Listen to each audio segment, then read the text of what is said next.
Hello and welcome to Renter Obsessed, a knock podcast. I am your host, Sydney Weber, and today we have a little bonus content for your feed, a collaboration with the awesome podcast, Multifamily Collective. I'll let you introduce yourself. Thank you. I appreciate that. I'm Mike Brewer and I am the host. We have Multifamily Collective is our umbrella group and Collective Conversations is our podcast. So I am excited to be here, excited to talk to you, Sydney. I feel like I know you because I've listened to your voice so many times, even though this is technically the first time we've ever met. So it makes it easier to warm up a little bit to people. I agree. The feeling is mutual for sure. So I approached you, Mike, because my audience, it's been evolving, but initially we started out very hyper-focused on marketers and multifamily. I'm a marketer. A lot of our listeners and our participants that come every week are marketers. We've definitely veered into the realm of a lot of recruiting in HR and talent and leadership. And so it's evolved, but I always come at it from my own perspective because, that's all I have. And throughout my career, I feel like there's always this, there's this disconnect or there's opportunity for more collaboration between folks who are running operations and folks who are running marketing. And I don't know if it's like the left side, right side of our brains that are just like fighting with each other. But we're all here accomplishing similar goals. And I thought it would be really interesting for us to get together and kind of like explore that relationship and figure out how we can make it better. I 100% agree with you. And I think I'm super interested in this conversation from the perspective that even though I'm an operator and I've been a lifetime operator, I'm nearing 30 years in this industry, I've always had a love affair with marketing, just a love affair. But I'm not a marketer classically trained or gone to school for any of that kind of stuff. I just love marketing. I think many years ago, there's a guy named Hugh McLeod, and he draws pictures on business cards and became very internet famous for that. But he scribbled out something that really struck me and has resonated with me. In fact, that's one of his pictures back there. I don't know if you can see that in the background, but I bought a print. It says advertising is the cost of being boring. The other one is marketing is everything and everything is marketing. And since that moment in time, I believe that in my heart of hearts, everything is marketing. So that's where my passion comes from. I'm not technically a classically trained marketer either. I have a background in theater and storytelling and writing. And so I think that everything is marketing, yes, but everything is like how you communicate with people and form relationships and tell your story. And that's kind of the part of marketing that I really, really love. You're so right. It's once you craft that message, marketing is in that message, it's embedded in that message, but it's also the distribution of that message that is, it's really, really important. Yeah. Absolutely. So I would love to know, I approached you and I said, we have a lot of technology out there. We have a lot of campaigns and pilot projects that we want to try. Like for example, tried influencer marketing at one of my properties. And that was one of the things that was like the weirdest out there thing. And I ended up getting to speak at AIM about it. And it was really unique for our industry. And I remember pitching this idea to leadership and it being really challenging. And I was just wondering if you could talk to me a little bit about like, what are your personal KPIs so that we have a better understanding about how to approach an operator and highlight different things that we're trying to make sure that they align with your own goals? Sure. That's a great question. And starting from high level is the perfect perspective. I think, so for me personally, my KPIs are aligned with every single person in our organization, right down to the person who takes care of picking up trash on the property, right? Everybody in our organization has KPIs and they all ladder up to me. So my high level KPIs are profitability of the company, obviously, first and foremost, and that's made up of two things, revenue and cost control. The other KPI for me is training. I am a huge believer in education, just education. So training is a big deal in my KPI is related to compliance. I want to make sure that everybody in the organization is compliant with our training. And then team member experience and customer experience are two measures. And then client experience. For us, client experience means we own our own book of business. But we have an investment side of our companies. So they're a client, but we also serve third-party clients. So that experience is very important to us. And obviously our investor experience. So those are my high-level KPIs that drive the company and certainly drive, I guess, my decision window.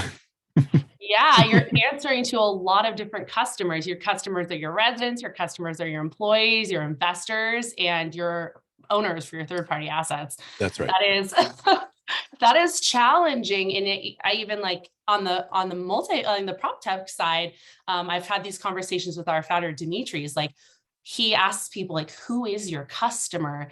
And it can be really challenging if you're not able to like hyper fixate on one individual. You definitely have to be a lot more agile and tell your story in different ways to have it resonate with different personas. I 100% agree with that. I think if I hear that statement correctly, a guy like me, you exercise brevity and clarity. If you're talking to somebody that is down at the site level doing execution, get as detail oriented as you possibly can. But to your point, you've got to really tailor that message. Yeah. And I think as a marketer, speaking to an operator or someone that's running the entire show, having some empathy for whatever we're pitching to you, whatever we're wanting to try, knowing that you're going to have to answer for it ultimately to a whole host of audiences, whether it be implementation with leasing teams, on-site teams, spend, making proposals for budget increases for owners or investors. Definitely need to prove that it's beneficial for all parties. True statement. True statement. Yeah. So when your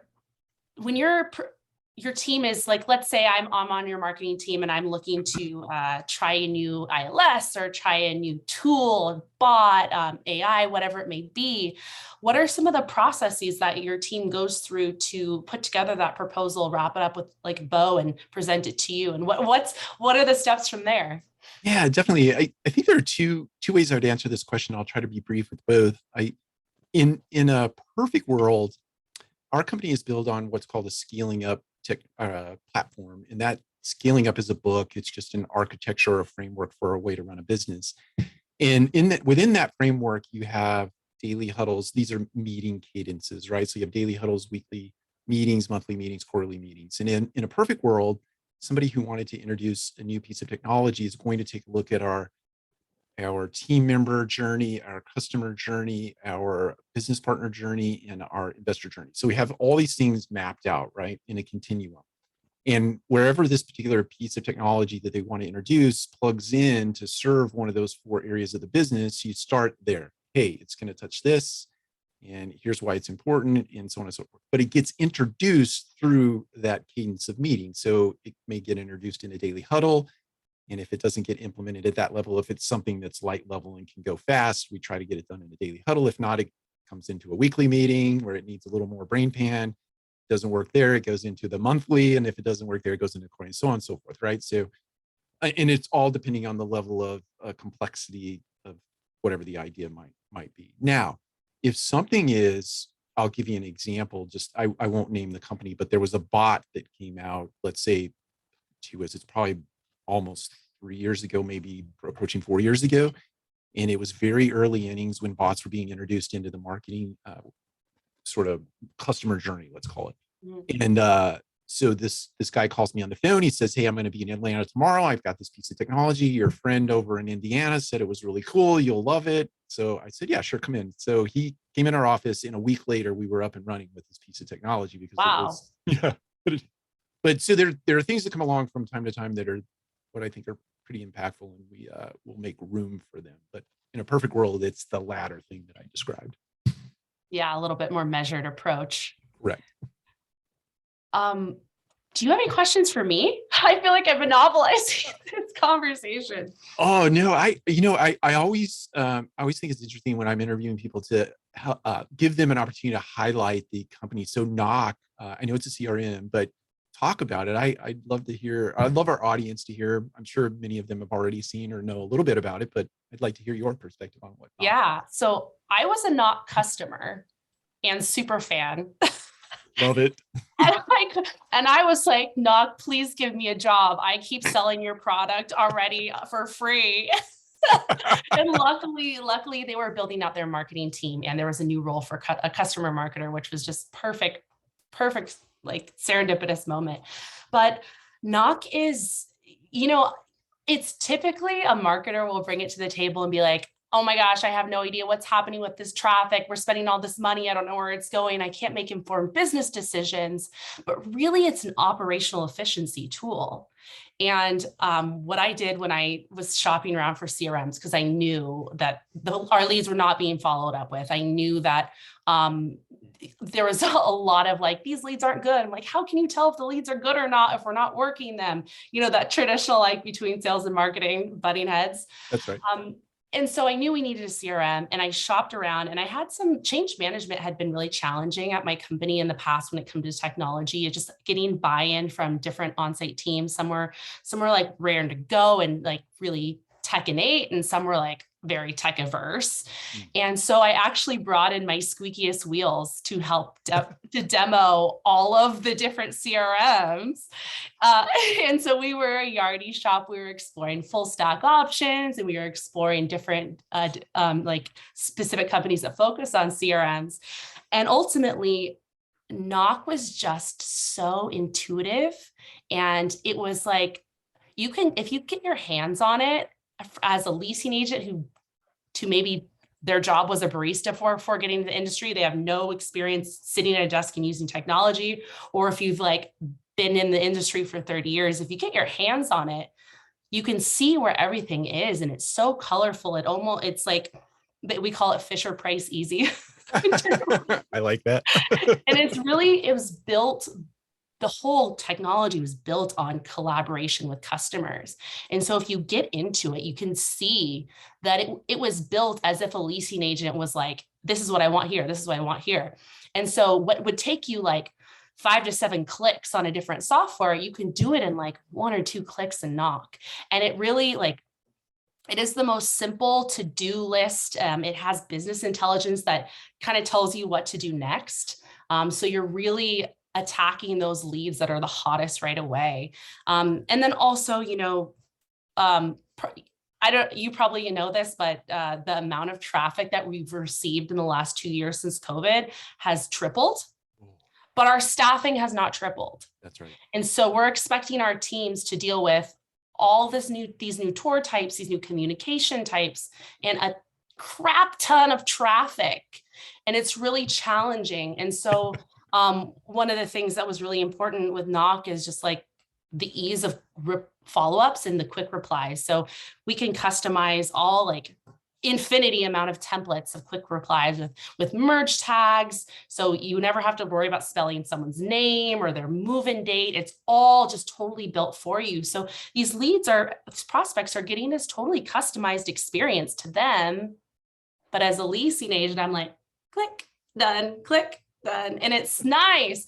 But as a marketer, I'm like, okay, here's where I get to the good stuff. So we have this ad spend report, and I was talking to another marketer at one of our newer customers, Rem Group, and he's like, it's like a report card for my ILS partners, because you can see exactly the entire journey from the clicks up to your website, to the leads, to the tour, to the lease, and you know exactly how much you're paying per source. So sometimes the source may be really cheap, like I don't pay that much for this thing, but my cost per lease is significantly more because the quality of leads are not what I need. That's creating more work for my teams, and you're able to really streamline your marketing. So, and then there's a whole like resonant, I'm going to shut up. No, I do have a question there. Yeah. So I think for a long time, we've tried to solve something called, or what I've heard referred to as multi-lead attribution, right? Yes. Is that solved for in the platform? or multi-source attribution. I can't remember. Multi-touch attribution. Multi-touch, yeah. I might get in trouble, but that's coming. You heard it here first. No. Yeah. That's awesome. I do. No comment.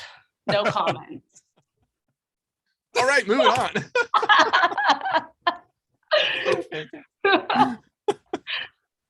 All right, well, okay, we'll come back to that. We'll do a round two at some point, and you can talk. It's going to be gorgeous, though. Okay, moving on. Okay, excellent. I do it. So this is unrelated to what you were just describing as it relates to NAC. Okay. But I've been a podcast connoisseur for a long time. And I finally dipped my toe in the water like 4.5 years ago. And it really was on the premise that I'm, if you ever meet me in person, I'm a very shy person. If you ever see me at a conference, I'm the guy in the corner reading a book by himself. But I knew that this kind of platform would become very important in terms of marketing and telling stories and things of that nature. So I just dipped my toe in and got busy doing it. You have this podcast, yes, Renter Obsessed. And so I really am interested in learning how that came to be. And I have to believe there's an overarching strategy for the podcast. So tell us about that. So I went to AIM last year in October, and I got to speak, and I made a ton of friends because of it. They came up to me and they're like, I loved your session. I want to talk more about this. I want to talk more about this. And I want to learn from, and people, some of these folks were like interested in learning specifically about what I did. And they were putting like meetings on my calendar, and we were starting to have these conversations. And I realized I was just very hungry for connection with my peers. I work remotely. I'm 100% remote. I don't even have any other NOC employees in Portland to hang out with.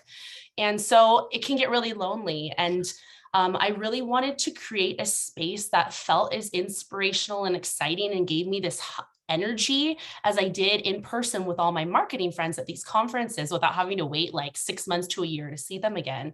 And so I knew that I wanted to create a podcast for NOC. Like this was already in the pipeline.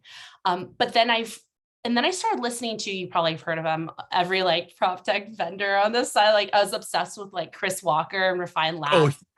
You know him. And so his format, I know Chris Walker, like he's definitely like the subject matter expert on in his entire, like he's an icon. But I loved his format of it just being an open call with a ton of people just able to be part of the conversation. And as a listener to his podcast, I was like, oh, it's really interesting hearing all these different voices.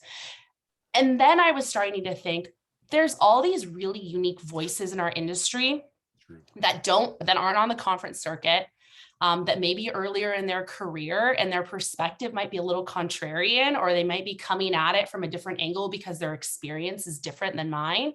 And so we don't get to hear them as much. And so by creating like this open forum community, we're able to highlight voices that you would never highlight. And I feel really proud because like one of the people that started showing up to our podcast now works for NOC. Others are becoming more well-known in the industry. They may get opportunities to speak at conferences now because they're getting ideas and having conversations and realizing that what their point of view is sticky in this industry and people are interested. So that's what's like I'm really passionate about for Renter Obsessed. And I also wanted the vibe to be like a bunch of friends getting happy hour versus like education. This is not my own word. This is Dave Gearhart. I just read his book. He's like, the best thing that you can do for content is make it like educate, I forget the freaking word, education and entertaining. It's like the combination of entertaining and education. And so there's so many podcasts in this industry that are very informative. Yes. And I wanted to be more raw. And I say like, a lot. And I sometimes cuss, we're just like living our lives together. And that's what I was really looking for. I wanted it to feel like I'm your friend in your kitchen having a coffee with you. Yeah. I love it. I remember, I think the first episode that I ever listened to, it wasn't your first episode, but one of the first episodes, I think it was on the heels of AIM, and you had a wine glass. I forget what you call it, like the tipsy edition. Tipsy edition. Yeah, I listened to a tipsy edition. Yeah, I was actually tipsy. that was fantastic. I'm like, and memorable and remarkable. my good. voice, I listened back to, I was like, man, the pitch of my voice went up. The amount of likes were on fire. You had the entertainment and the education of however you say that word that neither one of us can pronounce, but Oh my gosh. And you said this perfectly, and you go back to strategy, like, why am I doing this? Why is Knock paying me to be a podcast host? yeah. I mean, I get Um, it, but yes. Yeah. Well, you said this on one of your episodes. You interviewed Paul Bergeron, who's been a friend of mine for years. I've known him since before I worked at Knock. And you were telling him about Mike Whaling from 30 Lines and your Twitter relationship. That's right. You knew Mike from just being a thought leader. He's obviously he's like one of the go-to people in the industry. He's very knowledgeable. That's I right. quote him all the time. And you formed this relationship with him. And so you understood what his business did. And when you were in the market for his business, which was websites, Right. You didn't shop around. You didn't bring 3 different vendors to the table and do proposals on which one. You're just like, I know him. I trust him. I know he's knowledgeable. I'm going to go with him. Makes your life easier, right? Because you don't have to go through the process. That's right. But also, that is really good marketing, because 99% of the population of your ideal customer profile is not in the market to buy. You also said in another one of your episodes, not to be like a stalker, but you don't like it when you say, I'm not ready to talk to you right now. When you email me, contact me on this date. And then you have that person continuously pushing you for the sale. And the challenge in our industry is we have a finite amount of customers. When you run out of operators and you've burned all the bridges with operators by peppering them with annoying emails, you're shit out of luck. That's right. So what if the strategy wasn't, hey, you ready for a demo? Hey, are you ready for a demo? It was, let me form a real meaningful relationship with you and add value to your life, and make sure that you understand what I'm doing and what my company is trying to do and what can offer you, and creating value for my company. And then when the time does come to have a CRM, I hope that the people on Renter Obsessed at least give us a seat at the table. If not, go straight to us, because they know that we're their valuable partner. It's the difference between capturing the demand that's already there, those people that are 1% that's in active buying mode, and creating demand in the other 99% of the population who's not quite ready to buy yet. So that's the strategy. I love it. It's so right. And it's so good. And just to remark on that one episode where I railed on a vendor who was trying to get our business. I respect that sales individuals, let's just call them human beings that are pitching products.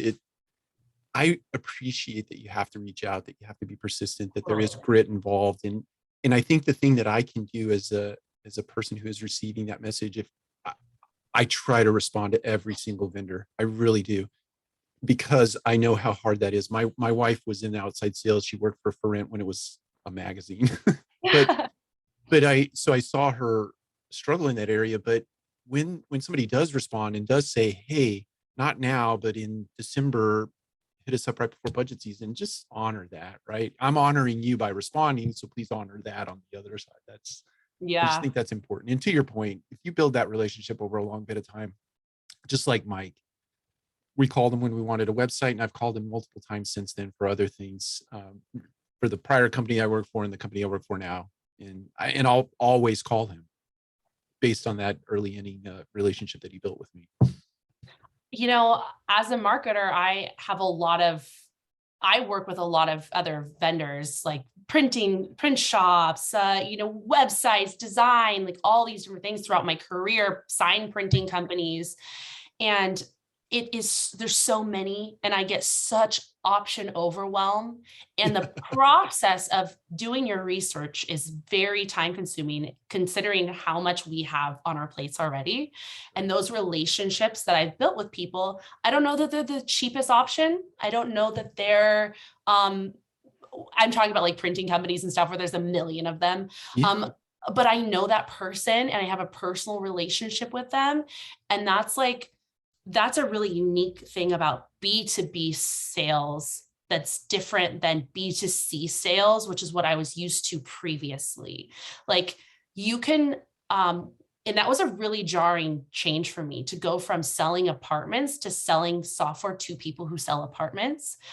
Is that sales cycle is different and that relationship's different. And like, obviously renting an apartment is a huge life change, but it's not as like, it's just like you and your apartment. It's not like talking to a whole bunch of stakeholders about transforming their entire business and leading them through change management and continuing to be their partner. So it's a very different experience, and there's been a lot of learning. Yeah, it is quite a different transaction. I mean, at best in an apartment, you're talking to, somebody in their youth and maybe their parent or aunt, uncle, something. It's maybe you're selling to one or two or three people, or maybe four if you have a roommate situation. But yes, in this, it's multiple layers of the organization, Yeah. tons of stakeholders. It's very hard. I totally Mhm. get that for sure. And everybody has tons of stakeholders. Yeah, that's right. Yeah. Yeah, especially if you have like you're working in the third party space, gee whiz, that becomes Yeah. very, very complicated. I have a question for you, and if you don't want to answer this, I completely understand that. I'm an But open book. so I'm a big advocate for best of breed technologies, and so your company is a prime example of that. I believe that certainly you have competitors, but let's just say you're best of, and we have these legacy players in the industry.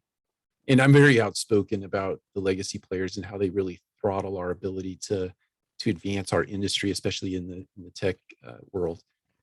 And so what are your biggest, I guess, hurdles as it relates to trying to sell B2B, understanding that Yeah. you've got this big behemoth over in the corner that sort of is Yeah.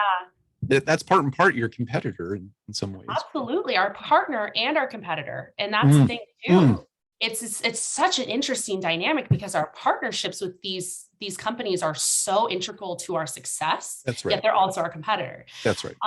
The biggest, the our biggest competitors, and I actually know this for a fact because we were just in a big meeting, and then I just was talking to one of our solutions engineers, and he just did a whole research like on who are our biggest competitors. It's people using full stack and people with no CRM.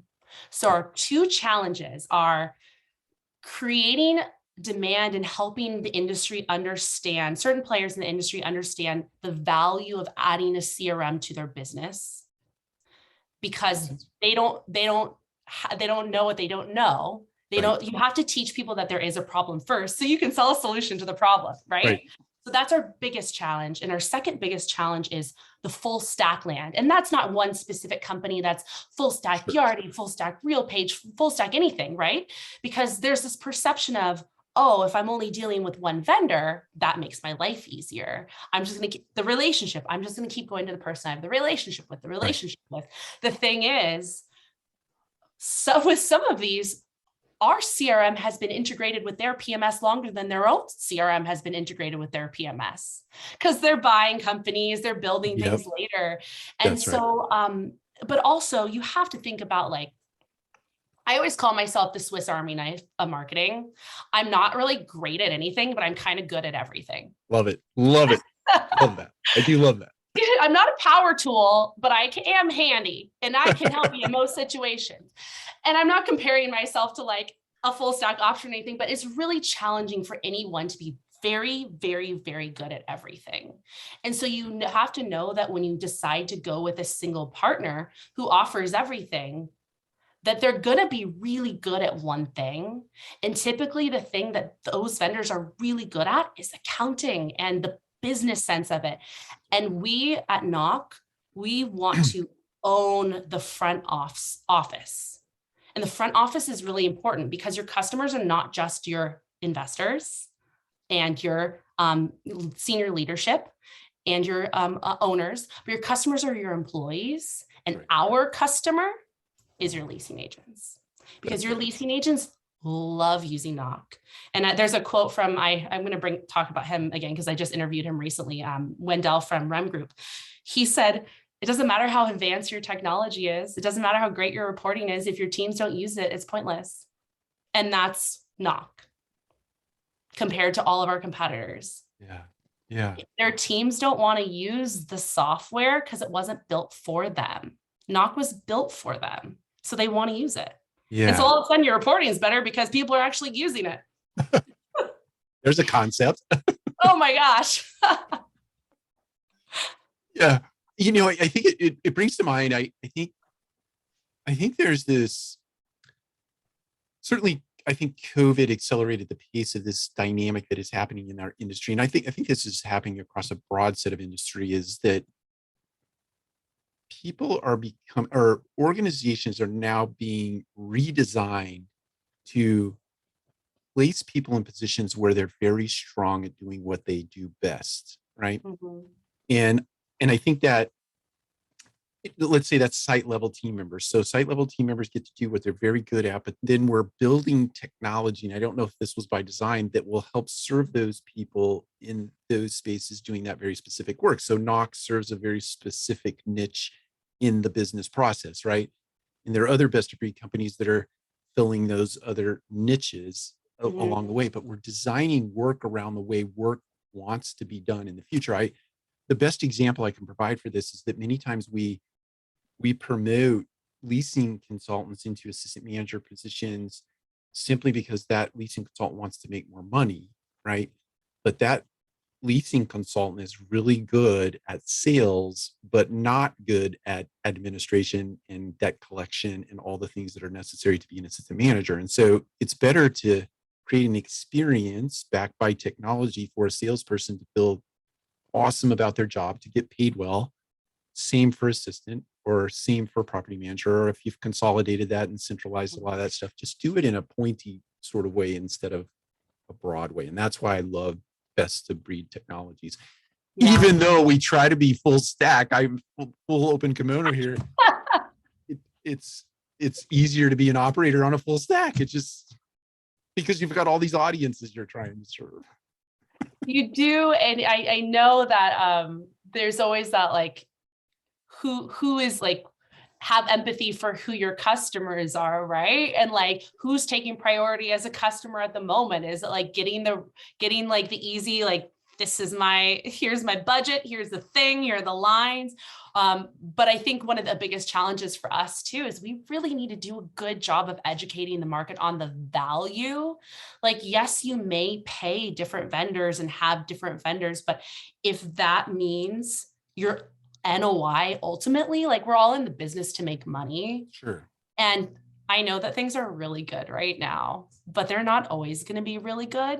True statement. And also things are not really good right now when it comes to employment. And when you have technology in place that's easy to train, you're not missing out on all those hours of staffing when you ultimately do have the turnover that you're going to have the turnover. So like I used to think about this, like talk about this all the time, like in marketing, I got to spend more money to make more money. Like, would you rather have like more leased units and higher rents with some variance reports? Or do you want to like just sit here and do what we're doing? So I guess it's the mindset, like, do you want to spend more to make more, or not necessarily? I mean, it's not like knock is that expensive, but it's just, yeah, it's a mindset. But it takes education, right? I Perspective. 100% agree. And I think to one of your lead points, it takes education, and education takes time. And Yeah, education that takes time is built on relationship. And I mean, it's full circle, right? totally. And I just got to tell you, I appreciate you specifically, but people in the industry, Mike Whaling, you brought him up, who are doing that, have done that, are doing that. And I applaud it, because if you're the kind of individual who likes instant gratification, this kind of B2B sales and this kind of relationship building is hard, right? Because you're not getting Yeah, that rep of a win every day. But when you do get that rep in the way of a closed sale, it's got to feel incredible, because you've set the client up for ultimate success, because you've invested the appropriate amount of time to do all these things prior to that moment when you go live, right? yeah, It's just I it's hard in today's world where everything is just TikTok, Snapchat, Instagram, like all, and I do all, like I love all that stuff. I love it all. I'm a wannabe millennial, but but it's hard when you're getting dopamine hits all the time. And Yeah, definitely. in an educational sales process, it's not dopamine hits all the time. No, I really struggle with that too. Like I have to find those small wins. A win for me, having people show up to Renter Obsessed every week. Yeah. Win for me, meeting someone like you and saying, I listened to your show. Like Yeah. that, those wins are really important to honestly my mental health, because like going from B to C where you're like, oh, I can see this is directly what I did. And this is the impact of what I did, because it's super easy. Because I had a CRM that was, not that I don't have a CRM at Knock, obviously we have a Salesforce, but like the tracking and the journey was so crystal clear. And in this world that I'm in now, the journey is so murky, and it's so, and going back to Chris Walker, there's so much like dark funnel and dark social and stuff that happens behind the scenes. Like if you took a screenshot of one of my LinkedIn posts and sent it to your team member, I would never know, ever. Yeah, that's right. But that's an important thing that would be great to know. If you listen to my podcast, I would never know, because there's privacy policies in place. And so that is a really challenging part of this role that I'm in here. But having the ability to be face-to-face with you and be face-to-face with our customers allows me to like, okay, I think I'm doing this. I think I'm doing this. Okay. I think I'm making a difference. I don't know, but I think so. Well, I will tell you, I have only known you here just 40 minutes. I've only gotten to interact with you, but I think you're doing the right thing. You're doing it well. And for whatever this is worth you, I was talking to somebody the other day who said to me, and they were talking about you, they said, that is the future of our industry right there. Oh my God. They were talking about you specifically. And so I can't put this on Render Obsessed anymore. Now everyone's going to think I'm full of myself. No. That is really, that feels really good, because I'm like everyone else, riddled with self-doubt all the time. This is like my most raw podcast episode, Mike. Jeez, you get this out of people all the time. Is this why you're good at this? It's my favorite thing. My goal in life is to make people cry. No, it was a very genuinely stated remark, and I just felt in my heart of hearts like passing that along. Thank you so much. And I will say, like you're a COO of a company. Mm-hmm. Like you have a lot of like people. It's really easy to look at someone that's in that role and be like, oh, they're a big deal. They're in leadership, and also on the vendor side too, like coming into this role, I've only been in it for a year. It's really incredible that you're giving me the space to talk about Knock, to talk about my journey, to talk about my career, and to talk about my goals. Because that's really rare. Like the fact that you're giving me this time in your day, and also the fact that you're giving me this platform, because you have a ton of people that value your opinion and respect you and to follow along with you. And not that I'm like a young up and comer, I've been doing it for a little while, but I really want that too. I want to be in a position like you are to give a platform to young up and comers who have something to say. So anyway, thank you for doing this. Oh yeah. And likewise, and keep doing what you're doing. You're doing it so well. And I appreciate you investing time today, to come on the Cross show or whatever we're going to call this, but we have to do it again. We definitely have to do it. And if one day you can come to a live Renter Obsessed, you are more than welcome. I will absolutely try to do that. It's just our investment committee meeting in our organization falls at the exact same time. So I can't even watch it for you, Mike. But anyway, do you have any closing thoughts for both of our audiences? I'm a big reader, as you probably can tell. I think with the books. For those of you listening on Podcast Land, Mike is surrounded with the most epic, amazing library out of your Beauty and Beast dreams right now. Yeah, it definitely is my passion. But I guess what I would end with is I'm reading this book called Wabi Sabi, and I know that sounds kind of fun or fun-y maybe, but because I read a lot of books, I don't really get, every now and then a book comes along that really speaks to me. And I think it speaks broadly. And if your listeners pick this book up and spend some time with it, don't just read it to read it, spend some time with it. I think there are some things in this book that are germane to the world that we live in today and will deeply impact you and will be useful if you incorporate it in your life. Well, I'm definitely picking that up. I'm excited to read it. Thank you for the recommendation. So good. How about you? Closing thoughts? I be my closing thoughts are I've gotten to where I am because I have been put myself out there.